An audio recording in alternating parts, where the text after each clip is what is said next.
Si vous n'avez jamais vu de zélotes dans l'évangile, parce que le véritable zélote, ce n'est pas notre frère Serge. Moi, je suis un premier zélote.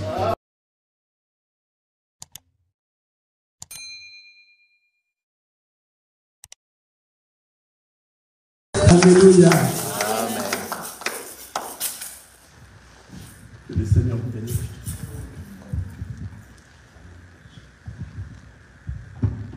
Amen, amen. Amen. Amen. Vraiment,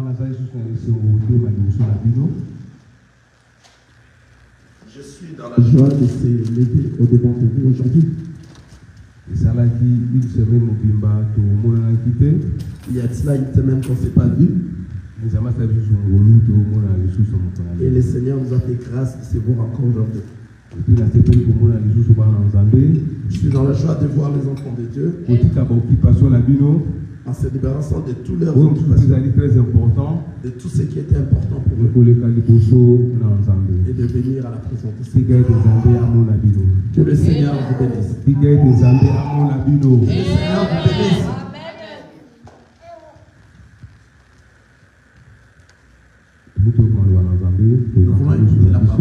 Nous voulons écouter la parole de Dieu. Permets que le Seigneur puisse te parler à ces moments. Que le Seigneur dispose ton cœur. Que tout ce qui sort de cet endroit, que tu sois un bénéficiaire. Nous prions.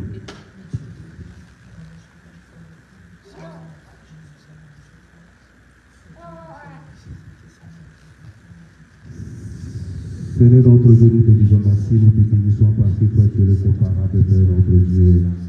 Seigneur, la Bible dit, tout passera, mais ta parole ne passera jamais.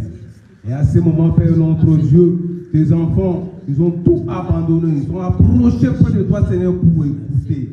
Pas pour écouter un homme de ce monde, mais pour t'écouter, Père notre Dieu. Efface-moi, Père notre Dieu. Seigneur, parle à moi, Seigneur, pour que ton peuple bénéficie quelque chose qui vient de toi.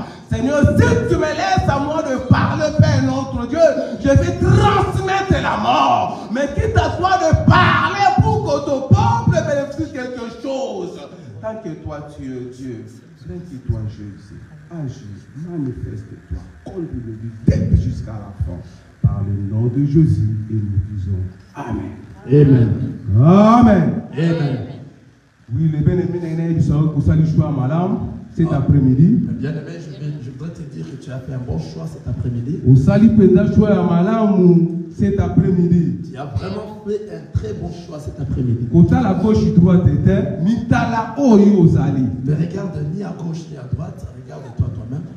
Et bien aimé, la Bible dit que mon côté a eu quoi et pas ensemble, sauf qui a béni été. Bien aimé, la Bible dit personne ne peut venir auprès du Seigneur si lui ne l'a pas fait. Personne dans ce monde pourrait gagner une autre personne comme un gagneur d'âme. Le gagneur d'âme, c'est lui-même le Seigneur Jésus. Car c'est lui seul qui connaît ses enfants de partout où ils sont. Peut-être là où tu es, tu regardes, mais comment nous ne sommes pas ce nombre. Parce que toi tu t'attendais de voir la foule pour faire plaisir. Laisse-moi te dire ça. Si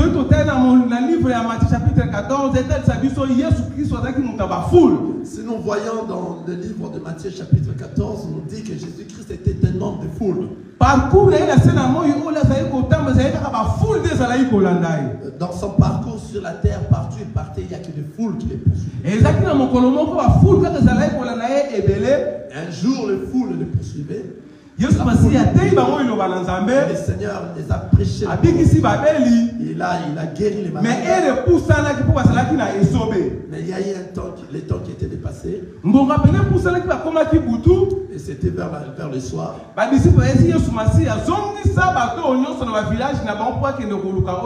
Et les disciples ont dit à Jésus que tu fasses rentrer tous ces gens qui rentrent dans leur village. Mais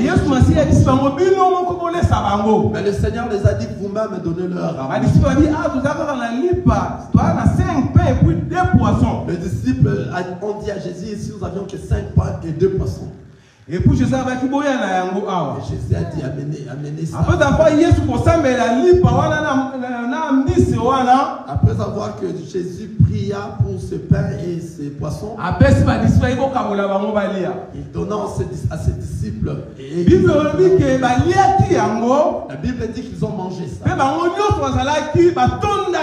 Et eux tous étaient là, ils ont mangé. Et puis après avoir ramassé 12 corbeilles,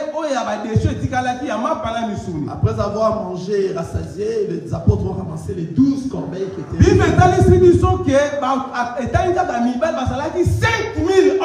La parole nous dit qu'il y avait 5000 hommes sans compter les femmes et les enfants. Il y avait 5000 hommes sans compter les femmes et les enfants. Or nous savons dans ce monde, lorsque nous vivons, les femmes sont plus que les 5000 hommes. Lorsque la Bible dit déjà 5000 hommes, il n'a pas cité les femmes, il n'a pas cité. Nous savons que la nous savons que dans toutes les rencontres, les femmes viennent nombreuses que les hommes. Cela veut dire que les femmes étaient nombreuses. Et si nous regardons le nombre des enfants, c'était sûrement. Mais la Bible a dit que c'est. Et cela nous prouve que Jésus. Si nous voulons estimer ce nombre que Jésus a fait nourrir, ça pourrait dépasser. Parce que la Bible n'a pas donné la précision. Alors, 5000 hommes. La Bible a dit 5000 hommes.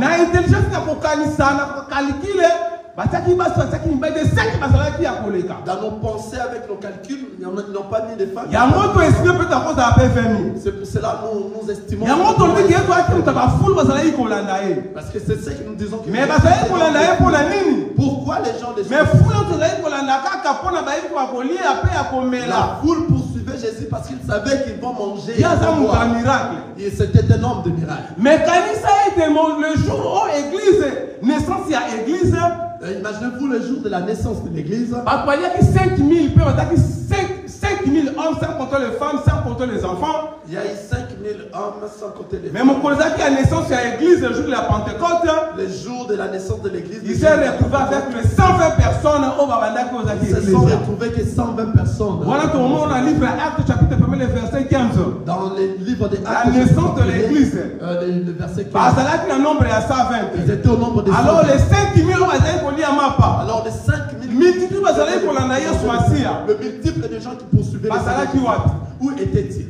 Donc foule et foule peut donc que la foule ne te fasse pas craindre et que la foule ne église la présence du Saint-Esprit. On reconnaît l'église à la présence du Saint-Esprit. Donc on reconnaît l'église la présence du Saint-Esprit. Reconnaissons l'église dans la le Saint-Esprit est en œuvre. Lorsque le Saint-Esprit est en œuvre, là nous reconnaissons l'église. Là ils ont mangé, ils étaient 5000 hommes, mais dans la naissance de l'église, il n'y avait que 120 personnes. On ne dit pas que ce n'est que Dieu qui a. Nous voyons nombre de scandales qui se font à cause de foule de gens. Ce n'est pas tous ceux qui viennent qui sont les enfants de Dieu. Le Seigneur ne voit pas la foule. Le Seigneur Jésus-Christ est là où il se trouve sa parole. Ce qui apporte la vie. Ce qui transforme l'homme intérieur. Qui te prépare à l'enlèvement. C'est ça la parole de Dieu. Ne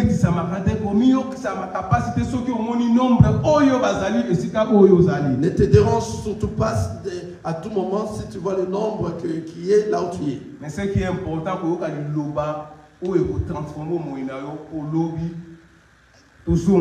ce qui est important, c'est suivre la parole de Dieu qui va transformer l'homme intérieur dans toi afin que nous rentrons. Cela a été une autre parenthèse pour nous faire réveiller. Et moi je crois que la Bible dit là où 2 ou 3 réunis à mon nom, je suis au milieu d'eux. Moi je crois que la parole dit là où 2 ou 3 se réunissent en son nom, il est au milieu d'eux. Le Seigneur Jésus-Christ est au milieu d'eux. Car la parole que nous présentons est vraie. Et la la vraie parole. Oui, nous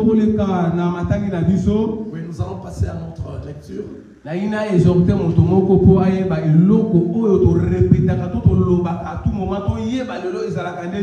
Je vais exhorter une personne. Ce que nous parlons, nous répétons. Ce que nous disons, c'est quoi exactement?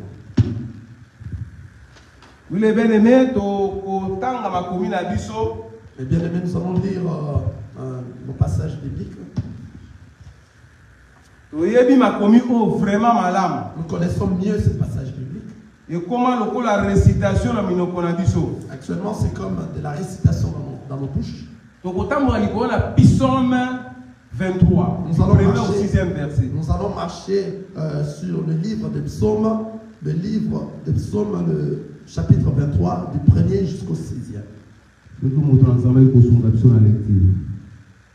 Nous disons au nom de Jésus-Christ. Amen. Cantique de David, l'Éternel est mon berger. Je ne manquerai de rien. Il me fait reposer dans de verts pâturages. Il me dirige près des eaux paisibles. Il restaure mon âme. Il me conduit dans les sentiers de la justice à cause de son nom. Quand je marche dans la vallée de l'ombre de la mort, je ne crains aucun mal, car tu es avec moi. Ta houlette et ton bâton me rassurent. Tu dresses devant moi une table en face de mes adversaires. Tu oins d'huile ma tête et ma coupe déborde. Oui, le bonheur et la grâce m'accompagneront tous les jours de ma vie, et j'habiterai dans la maison de l'Éternel jusqu'à la fin de mes jours. Amen. Ceci est la parole de Dieu, telle que nous venons de lire ici.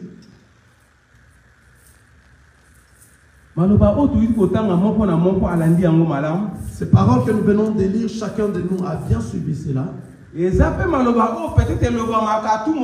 Ce sont des paroles qui se disent à tout moment. Et comment la récitation c'est maintenant actuellement comme de la récitation dans nos bouches. Tu crois que lorsque tu fais cette lecture, c'est ce qui apporte la vie dans ta vie, la guérison dans ta vie. Or, ces paroles ne sont pas des récitations. Oui, les bien-aimés, nous avions fait des récitations à l'école. Ce passage Psaume 23 du 1er verset et la récitation. Si tu crois que le passage de Psaume 23 du 1er à 6e verset, ce sont des récitations, détrompe-toi, ça va t'amener à la mort. Parce que l'école, tout ça qui va récitation. À l'école, nous avions fait des récitations.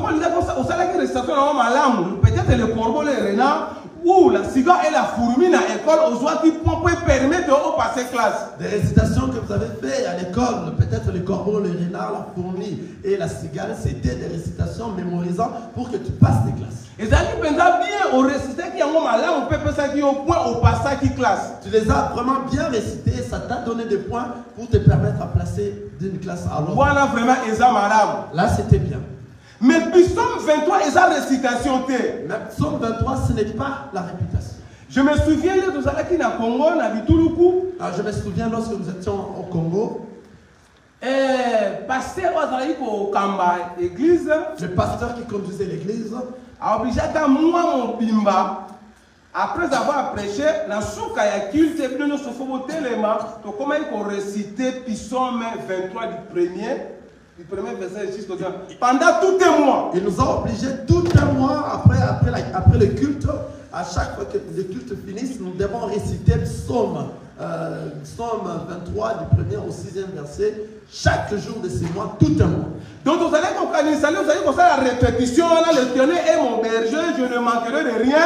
Et ça veut dire répétition, comment on a normal. Nous croyons que lorsque nous étions en train de faire cette répétition, répétition, nous croyons qu'on trouvait ça normal et ça devait faire quelque chose dans notre vie. On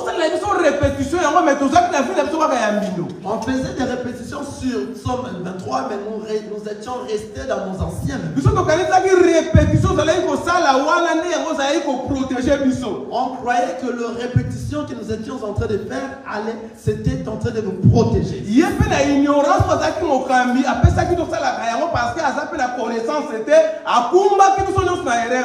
Ce pasteur, le conducteur aussi dans l'ignorance qu'il avait, lui aussi nous amenait dans cette erreur.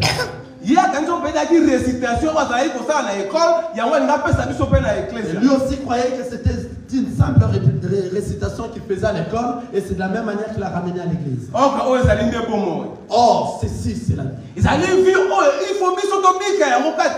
Oh, cette parole, c'est une vie que nous devons vivre dans nous. L'Éternel est mon berger, je ne manquerai de rien. Lorsque David est en train de dire l'Éternel est mon berger, je ne manquerai de rien. Ah, donc on comprend que David donc Azalaki brebis parce que l'Éternel est mon berger. Ici nous comprenons que David était une brebis pour dire que l'Éternel est mon berger. On ne pourrait pas parler de berger ou de la bergerie s'il n'y a pas de brebis. Alors là, David, l'Éternel est mon berger. Donc, lorsque David est en train de dire que l'Éternel est mon berger, David se met à sa place comme une brebis. Ah, donc c'est-à-dire qu'il n'a pas ça, mais l'autre côté pour la brebis, bergerie. Oh, c'est-à-dire que je ne manquerai de rien parce que je suis une brebis qui se retrouve dans une bergerie. Il faut la brebis. Pour que tu manques quelque chose. Pour que tu ne manques pas quelque chose dans une bergerie, il faut que tu sois une brebis. Ce n'est pas une récitation, c'est une vie réelle que nous devons vivre dans nous. Pour bénéficier d'un passage, il faut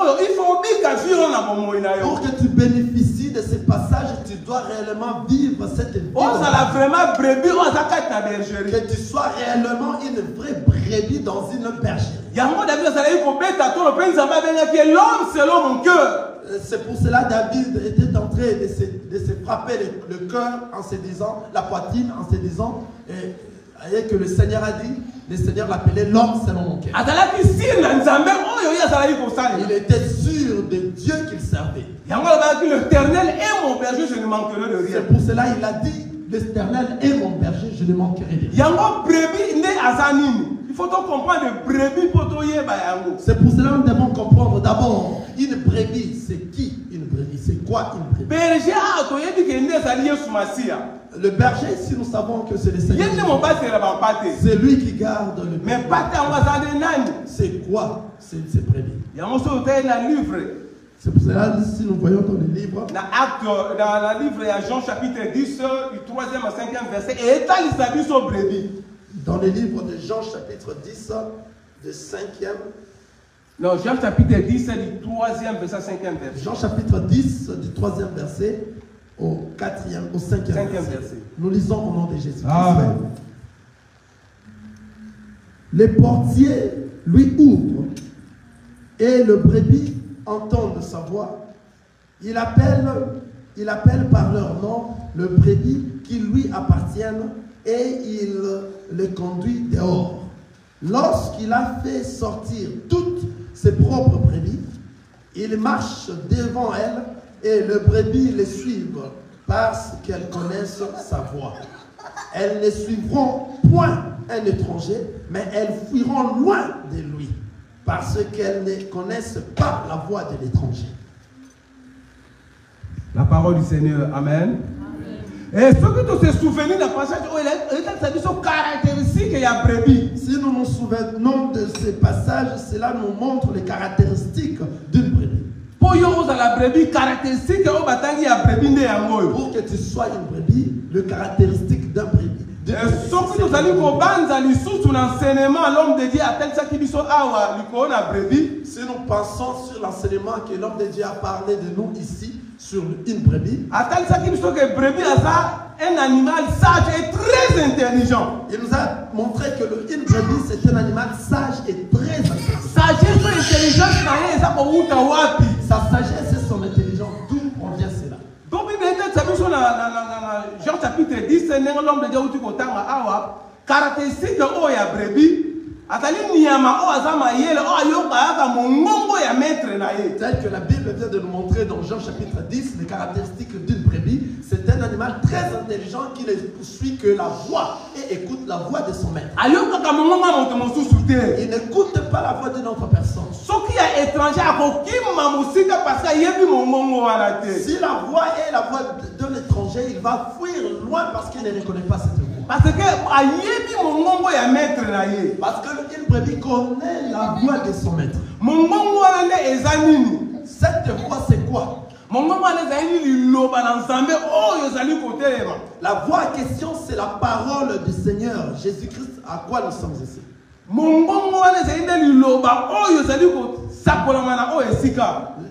Sa voix, c'est la parole qui est en train d'être présentée à ce moment. Avoir l'enseignement dans toi. C'est ça la voix qui est en train de crier. Et si vous vous souvenez, Jean-Baptiste. Si vous vous souvenez, on est en train de demander à Jean-Baptiste. Jean-Baptiste a dit que je suis la voix qui crie dans le désert. Jean-Baptiste les a répondu que je suis la voix qui crie dans le désert. C'était une voix qui était en train de crier.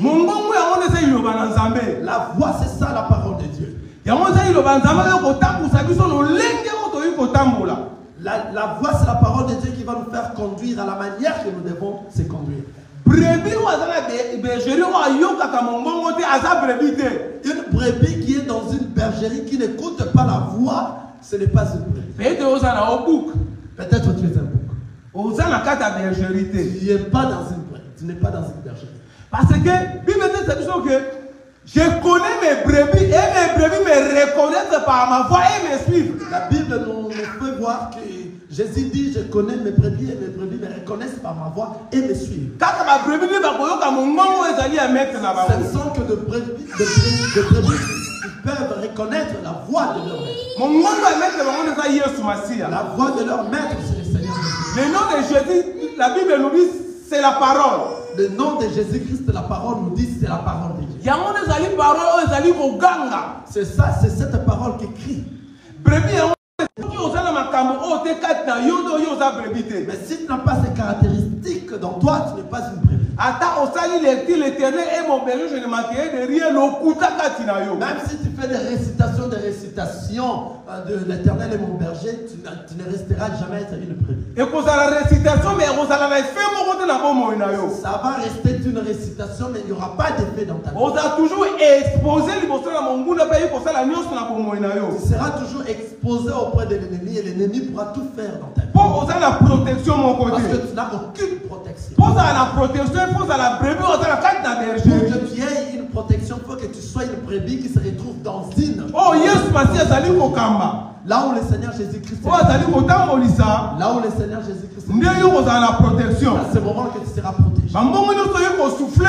Tout vent provenant d'où pourrait protéger. Tu seras protégé. Parce que ce n'est pas toi qui vis. Mais ça n'est Christ qui vit dans toi.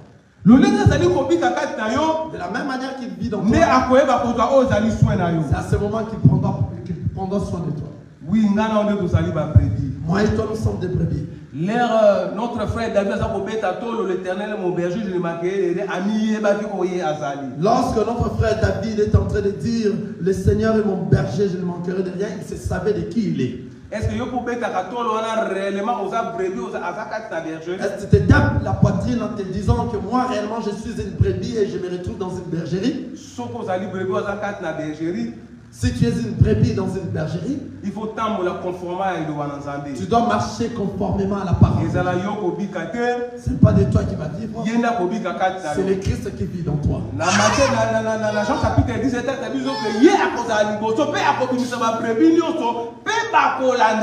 Dans le livre de Jean chapitre 10, on nous dit que Jésus est semé devant, afin que tous les brebis seront derrière, vont les poursuivre. C'est pour cela, nous, les brebis, nous sommes comme des aveugles. C'est Jésus-Christ qui voit. C'est lui qui va nous tenir, soutenir par sa main et nous ramener à l'endroit où lui voudra. Pour que lui t'amène à l'endroit où il voudra, il faut que toi tu te laisses Si toi tu refuses de te laisser aller afin qu'il te conduise. C'est pour ça que je me tiens à la porte, donc si quelqu'un attend ma voix, il ouvre et j'entrerai, je mangerai, je vivrai avec lui. Si tu te laisses pas que tu te fasses conduire par lui, il ne te conduira pas. C'est pour cela qu'il dit, je suis à la porte, je tape. Et celui qui écoute ma voix, il ouvrira et moi j'entrerai, je souperai avec lui. Oui, la brebis, c'est toi et moi. Est-ce que réellement nous écoutons la voix qui est en train de crier? Ceci est la parole de Dieu. Est-ce que nous la mettons en pratique? Est-ce que nous ne limitons pas seulement à écouter? Si vous m'aimez, c'est pour ça que la Bible dit, si vous m'aimez, vous gardez mes commandements. Garderez mes commandements. Comment pourrez-vous aimer le Seigneur Jésus-Christ si nous ne gardons pas ses commandements? Réellement,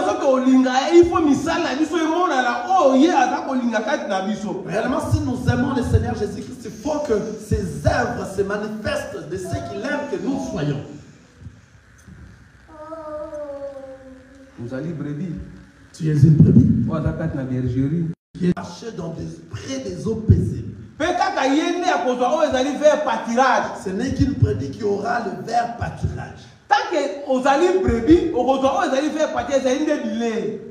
tant que vous êtes une brebis, vous aurez le vert pâturage, c'est ça la nourriture. Et ça c'est ça la nourriture, et puis il vous conduirait près des eaux paisibles. Il y a Psaume chapitre 1er. Et le Psaume chapitre 1, le verset 3, et il s'agit que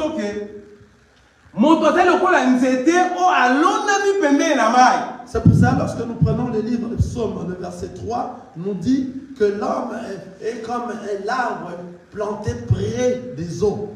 Et l'homme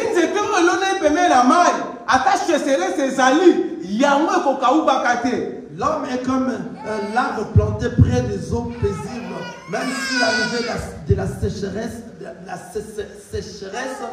lui ne pourra pas se sécher. À chaque saison. Et donnera de fruits chaque saison. Parce que c'est l'arbre planté près d'eau. Oui. L'arbre planté près d'eau, c'est toi et moi. Cette eau-là, c'est le Seigneur Jésus-Christ. Mais il y a une histoire de la femme samaritaine. C'est pour cela, lorsque nous voyons l'histoire de la femme samaritaine, toute eau que la Bible est en train de parler, ce n'est pas seulement la parole de Dieu.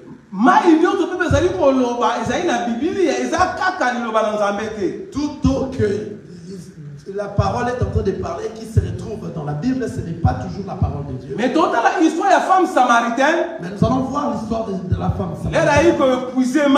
Lorsqu'elle est venue puiser de l'eau, dans le puits de Jacob, que Jacob, Jésus-Christ était dans ce puits. Jésus a demandé à la femme samaritaine de l'eau.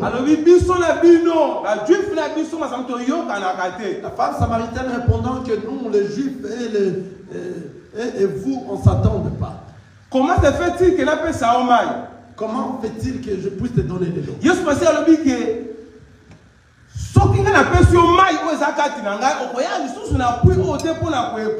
Jésus a répondu que si moi je vous donne de l'eau qui est dans moi, vous ne retournerez plus jamais dans ce puits pour puiser de l'eau.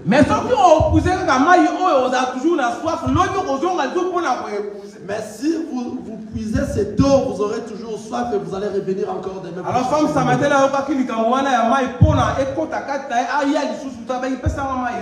lorsque la femme samaritaine a écouté cette histoire de l'eau, elle a demandé à Jésus de lui donner cette eau qui ne va plus, qui ne s'éteindra jamais. Nous connaissons bien cette histoire.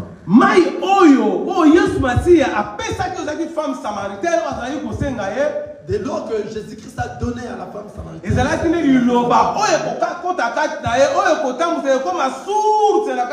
C'était la parole qui devait entrer dans la femme samaritaine, qui devait le faire marcher, afin que ça devienne la source.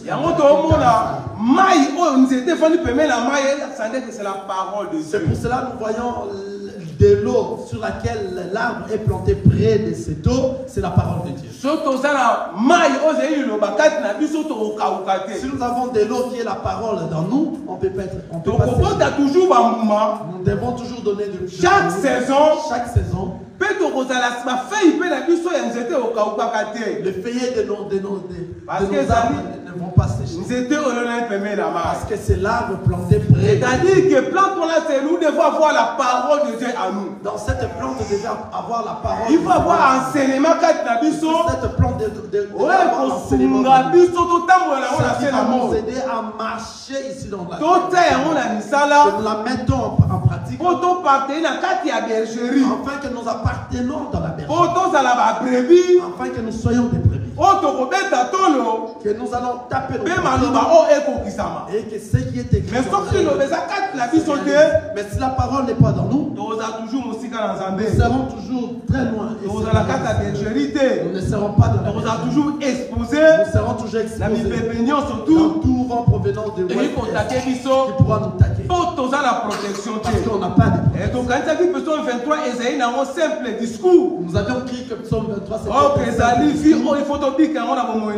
c'est une vie que nous devons vivre dans nos vies.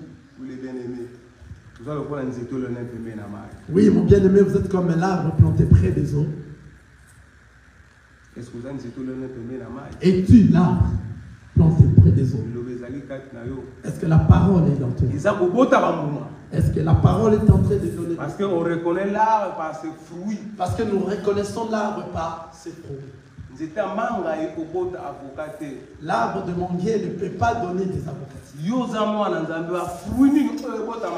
tu es un enfant de Dieu, quels sont les fruits? Quels sont les fruits qui se manifestent auprès des gens? Est-ce qu'on reflète vraiment Christ? Est-ce que tu reflètes réellement le Christ dans ta vie? Ce n'est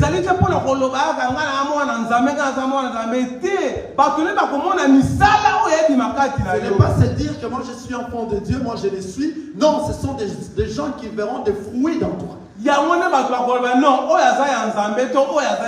ainsi que les gens vont déterminer que celui-ci.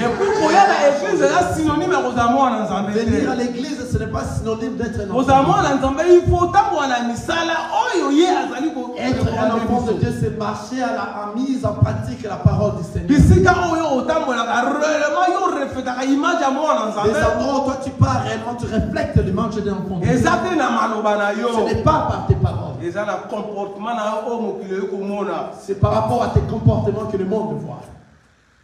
Comment tu te comportes? Comment tu te comportes? Comment tu vis? Vie chrétienne, la vie chrétienne, c'est pas seulement lorsqu'on s'unisse à l'église. Partout, il faut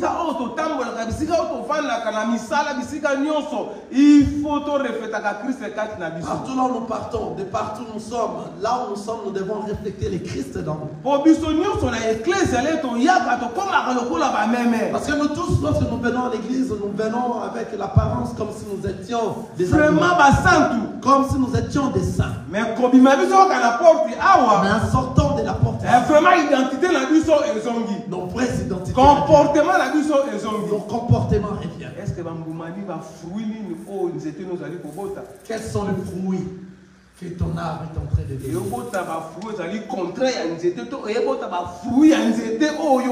Ton arbre qui est toi donne des fruits contraires de ce que toi tu es, ou bien des fruits de ce que toi tu es. Ok, nous sommes ensemble, il faut vivre.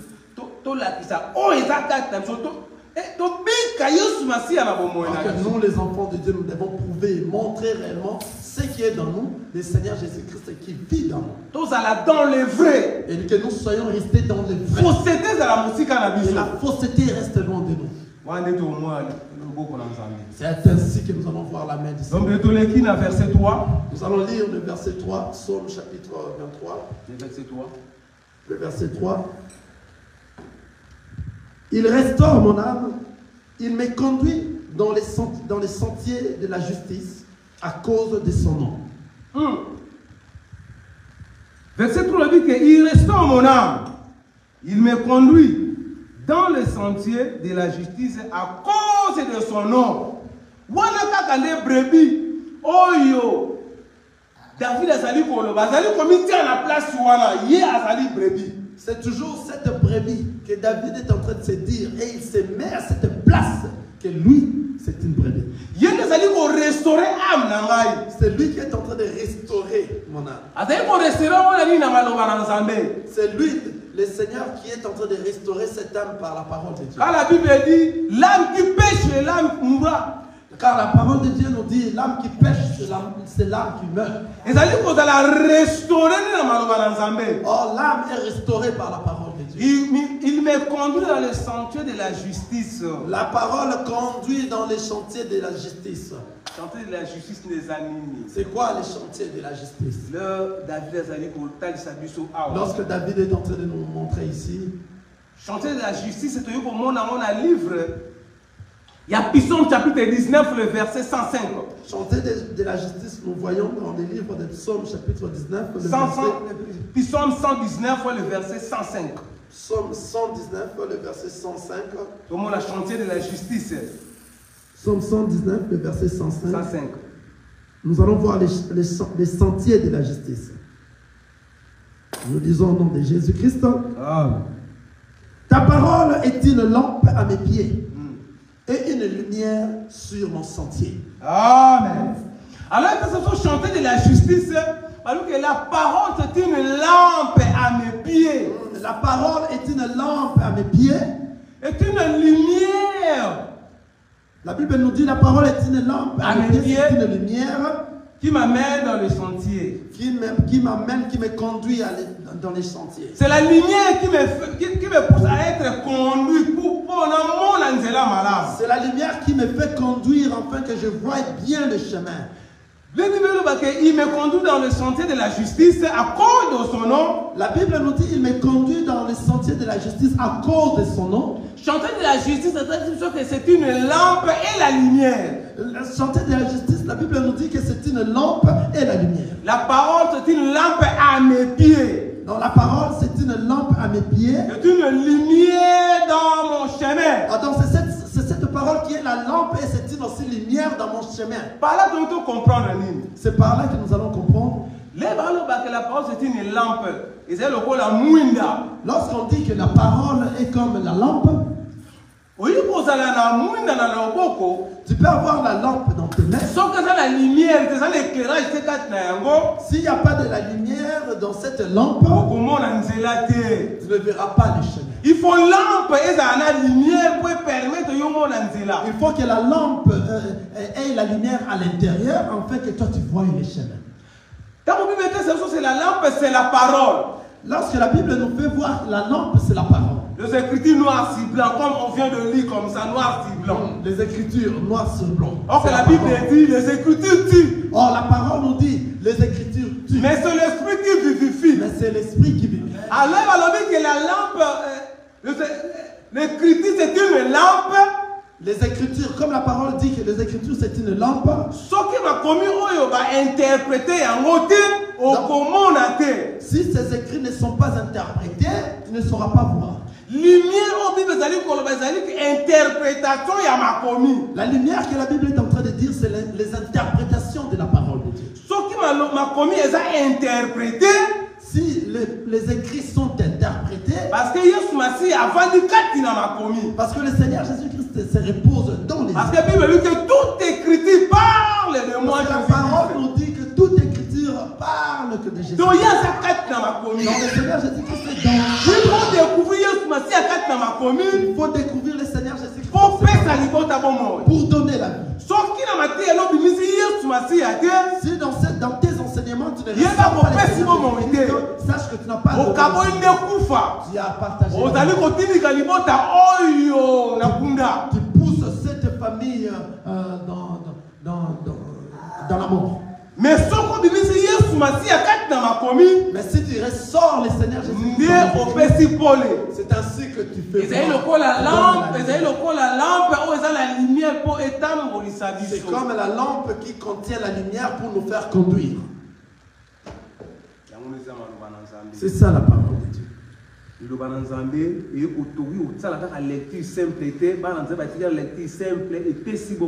parole de Dieu, on ne peut pas faire une simple lecture et les enfants de Dieu restent seulement dans les simples lectures. Cela ne donnera pas la vie. Il faut ressortir le Seigneur Jésus-Christ. Ressortir le Seigneur Jésus-Christ dans la parole. Avoir l'enseignement dans toi. Qui va te soutenir afin que tu mais marches. Si tu n'as pas l'enseignement, mais si tu n'as pas l'enseignement, tu vas marcher comme un bouc. Cela va t'amener dans la mort. L'Éternel est mon berger, on s'en partage. L'Éternel est mon berger, ne sera pas ta parce que parce que tu peux avoir la lampe sans lumière. Comment est-ce que tu verras les chemins pour marcher? Oh, que celui qui est le chemin, la vérité et la vie. Oh, la personne qui est le chemin, la vérité et la vie. Et nous sommes déjà dans le chemin. Et nous sommes déjà dans le chemin. Il faut autant dans la vérité. Nous devons marcher dans la vérité. Pour qu'un jour tu auras ta couronne de gloire. Afin qu'un jour nous puissions porter la couronne de chemin. Pour marcher dans le chemin. Il faut dans la lumière. Il faut que nous puissions voir la lumière. Pour éclairer cela. Éclairer les chemins. Pour permettre tout le monde. Qui va permettra que nous puissions sauter en nous. Mais si vous avez la connaissance mais si tu n'as pas la connaissance de la parole, tu vas tout embrasser. Tu vas croire que tu prêches. Oh, ce n'est que la photocopie.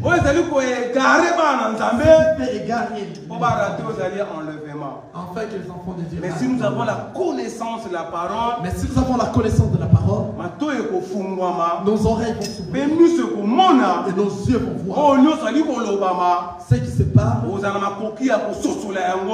Tu auras la à savoir que c'est ainsi que toi tu vas vivre. Ça sera plus ça deviendra une vie réelle que tu vivras. Oui, les bien-aimés. Verset 3 ou tout verset 4, l'homme de Dieu. Nous descendons dans le verset 4. Nous sommes presque à la fin. Psaume chapitre 23, le verset 4. Quand je marche dans la vallée de l'ombre de la mort, je ne crains aucun mal, car tu es avec moi, ta houlette et ton bâton me rassurent. Amen. Amen. Le verset 4, ça dit que quand je marche dans la vallée de l'ombre de la mort, verset 4 nous dit, quand je marche dans la vallée de l'ombre de la mort, je ne crains aucun mal. Je ne crains aucun mal. Car tu es avec moi. Car tu es avec moi. Ta roulette et ton bâton me rassurent. Ta roulette et ton bâton me rassurent. Allez, David, lorsque David est en train de nous montrer ces choses, il était sûr de Dieu qu'il est en train de servir. L'éternel est mon berger, à Misaki qui tient la place, c'est vraiment à sa brebis. Lorsqu'il disait l'éternel est mon berger, il se mettait à la place réellement qu'il est une brebis. Qui est intelligent. Qui écoute la voix de son maître. Et il ne suit que son maître. Donc, quand je marche dans la vallée de l'ombre de la mort, c'est pour cela qu'il dit quand je marche dans la vallée de l'ombre de la mort. Vallée des animaux. C'est quoi la vallée? Oui, quand tu traverses le vallée de la mort, la vallée de l'ombre de la mort sont des combats que tu rencontres, des obstacles que tu rencontres. C'est un des combats que nous rencontrons, des obstacles que nous rencontrons dans la vie. Rien ne marche. Et dans ta vie, tu vois, tout est devenu flou, rien ne marche. Ah, là, vous êtes en train de traverser. Et tu te crois comme si le Seigneur t'a laissé. Parce que tu traverses ce qui est. Tu vois comme le ténèbre est venu dans ta vie. C'est comme si le Seigneur Dieu t'a laissé. Laissez-moi te dire, mon bien-aimé, que tout ténèbre dans la Bible, c'est toute obscurité dans la Bible, cela n'est pas dire. Si vous vous souvenez, Si vous vous souvenez, lorsque les enfants d'Israël sortaient de l'Égypte, dans le désert,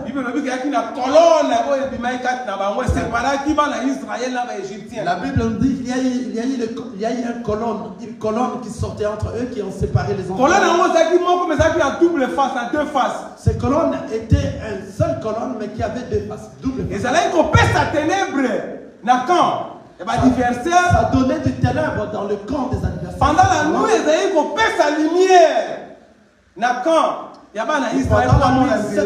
Cette même colonne donnait la lumière aux enfants d'Israël pour voir les choses. Cette colonne, c'était lui-même le Seigneur Dieu. Qui a double face. Mais ce que si vous voyez l'obscurité dans votre vie, sachez que vous êtes en train de traverser une les problèmes commencent à t'arriver, ça devient très compliqué dans ta vie. Mais si réellement tu es une brebis dans une bergerie, tu n'as peur de rien. Tu n'auras peur de rien parce que tu es sûr que tu es une brebis qui se retrouve dans une bergerie.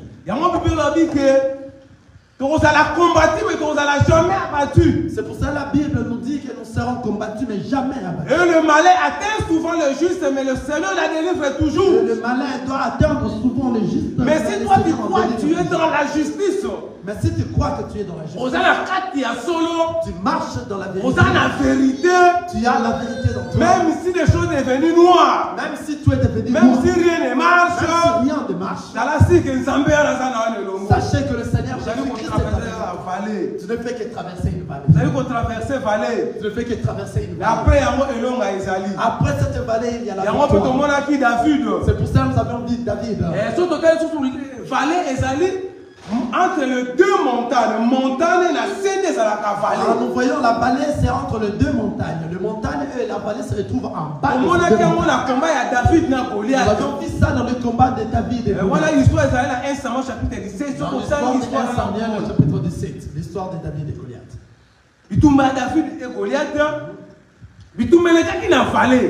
Le combat s'est passé dans la vallée. Il y a eu un homme qui s'appelait Philistin. C'était un Philistin. C'est lui qui combattait Israël. À tout moment, les Philistins. À tout moment, il s'apprêtait quand il y avait combat entre Israël et les Philistins. Les Philistins avaient leur homme qui était géant, tout puissant. Il était très puissant et c'était Goliath. À tout moment, à tout moment, chaque matin, midi, soir, il s'approchait devant l'armée d'Israël et lançait des défis. Et il disait, si vous avez quelqu'un plus fort que moi qui s'approche ici, nous allons se battre. Nous connaissons l'histoire de David. Comment ça s'est passé dans la vallée? À tout moment, Goliath allait au bima pour insulter le peuple d'Israël. À tout moment, Goliath sortait pour insulter le peuple d'Israël. Et ton baki peut mon colo David ayaki ko pesa bilei papa na ya Isaïa tindaki a pesa bilei papa ya na wazaki na bitumba. Ça tombait un jour que David est venu donner à manger à ses frères qui étaient dans les combats. À son arrivée dans le combat, il a écouté comment est-ce que Goliath. Entendre David comment est-ce que David écoutait comment est-ce que Goliath était en train d'insulter leur Dieu. Parce qu'ils avaient un véritable Dieu, le Dieu d'Israël. David est tombé à l'objet. Ces Philistins incirconcis, inciter le Dieu des armées. David, disons que ces Philistins incirconcis qui est en train d'insulter le Dieu des armées. À se révolter qui? David s'est révolté. Alors il a dit que moi je vais les combattre. Il s'est approché auprès du roi Saoul qui leur faisait conduire. Il a dit qu'il faut que que j'affronte cet homme. Nous allons plus rapidement parce que nous connaissons bien l'histoire. Alors David a affronté Goliath. Alors David voulait affronter Goliath. Il était trop jeune. Il était encore trop jeune. Il n'a jamais combattu. Saoul a dit Saoul l'a dit. A combattu depuis son jeune âge. Ils ne savent absolument rien. Habité. Ngai na boko la kapampate na zamba soki ba lion ba ours ba yeba menacer nzaba pesa nga makasi na kenda kana arracher na dévorer na fungoli mon pe na binisi. David répondit, moi je suis un berger, alors j'encadre le brebis dans la forêt et lorsque les ours viennent et pour arracher le brebis, moi je pars et j'arrache les ours dans le gueule. J'arrache le brebis dans le gueule des ours. Oui, Saoul a dit, ok, c'est bon, mais avant que les soirs Saoul a dit, c'est bon, tu peux aller te combattre, te bagarrer, mais avant que tu partes, tu dois prendre mon armure. David, le roi Saoul a l'ongoli aux acquis, casque à l'ongoli aux acquis, épée, cuirasse, javelot, à l'acte, après si David, à l'acte, à mon point que nous allons affronter aux acquis. Le roi Saoul a enlevé toute son armure et donna à David, afin qu'il puisse être bien protégé pour aller combattre. David a mis ses extrémités. Mais à pourquoi il faut tant n'a pas pu marcher avec. Parce que ça y faut peser. Parce que c'était trop lourd. Alors il faut la débarrasser na yango. Il s'est dit il devait se débarrasser de ça. Mais alors là qui yango et il s'est débarrassé de ça. Bible dit que David a s'habitué qui na bilamba lolenge walate. David, la Bible nous dit ça ne s'habituait pas de sorte de ses habits. Azwa il a un bâton. Il a eu le bâton avec le 5 pierres. Avec le 5 pierres. C'est avec ça qu'il est allé affronter Goliath. Pour débarrasser Bilamba à David, se débarrasser de sa vie pour victoire. Parce qu'il a dit ce ne sont pas de ses vêtements. Mais Dieu, ce ne sont pas de cette armure qui pourra me donner de la victoire, mais j'ai un Dieu qui pourra me donner la victoire. Et affronter Goliath. David a affronté Goliath. Et Goliath était parti. Parce que David avait Dieu qui était fort. Parce qu'il savait de quoi de qui il était. Oui, les bien-aimés. Oui, les bien-aimés. Le passage Psaume 23 qui partage d'abord David. Le passage de Psaume 23 était le partage dans la vie de David. Il était rassuré de ce qu'il est. Vraiment, brebis. Oui, il était une brebis. Il était dans une bergerie. Il savait que le protecteur est là. Toi et moi, regardons notre vie. Est-ce que réellement nous sommes des brebis? Est-ce que réellement nous sommes des brebis? Sommes-nous dans une bergerie? Afin que le psaume 23 soit notre partage. Si nous allons marcher conformément à la parole de Dieu, nous n'allons pas réciter psaume 23. Psaume 23 sera la vie que nous allons vivre dans le monde. Marcher correctement. Nous saurons de quelle parole tout n'est pas écouté. Nous saurons discerner tel que le Seigneur veut nous faire marcher. On va se laisser que le Seigneur nous conduise à l'endroit où il veut que nous puissions arriver. Car c'est lui qui vit dans nous. C'est ça, Psaume 23 sera le partage de notre vie. Ça ne sera plus une récitation. Ça sera la vie pour qu'un jour, sera la vie dans notre vie pour qu'un jour nous retournons là où nous étions. Que nous puissions retourner là. Car nous sommes venus de l'éternité. Car nous sommes venus de l'éternité. Nous devons retourner à l'éternité. Ce n'est pas tout le monde qui va retourner. Il n'y a que de brebis. Ceux qui étaient déjà prédestinés avant même la fondation. Ceux qui ont été prédestinés avant. Et ceux qui ont été prédestinés aux alliés brebis, aux actes de la bergerie. Si tu es un prédestiné, tu es une brebis et tu es dans une bergerie. Nous devons voir des fruits dans toi. Qui reflètent réellement que tu es l'enfant de Dieu. Que tu dois fuir la vie du monde, la vie des péchés. C'est qui nous écarte de la présence de Dieu. Nous quitter, Psaume 23 et vous allez la récitation à vos moyens. Sinon, Sinon, psaume 23 risque d'être une récitation dans ta vie. Même si tu la récites 1000 fois. Même si tu fais des scissions dans ton corps. Mais devant les démons, les démons seront brûlés comme il voudra. Parce que tu n'as pas aucun récitation. Toi, tu as écrit que psaume 23, c'est une vie que toi, tu dois vivre dans ta vie. Ça a été la parole que Dieu a mis dans ma bouche. C'est ça la parole que le Seigneur a mis dans ma bouche. Laisse que chacun de nous qui vient d'écouter cela, qu'il se révolte. Voyez comment est-ce qu'il m'a fait marcher sa vie. Qu'il soit réellement une brebis qui est intelligente et sage. Afin qu'un jour, nous vivrons avec lui dans le ciel. Nous vivrons avec lui dans le ciel. Ça a été la parole du Seigneur. Voici la parole du Seigneur. Amen. Amen. Alléluia. Acclamons le Seigneur.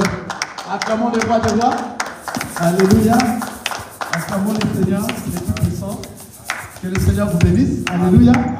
Nous venons de suivre la parole du Seigneur. Alléluia. Alléluia. Vraiment. Qui a compris cette parole?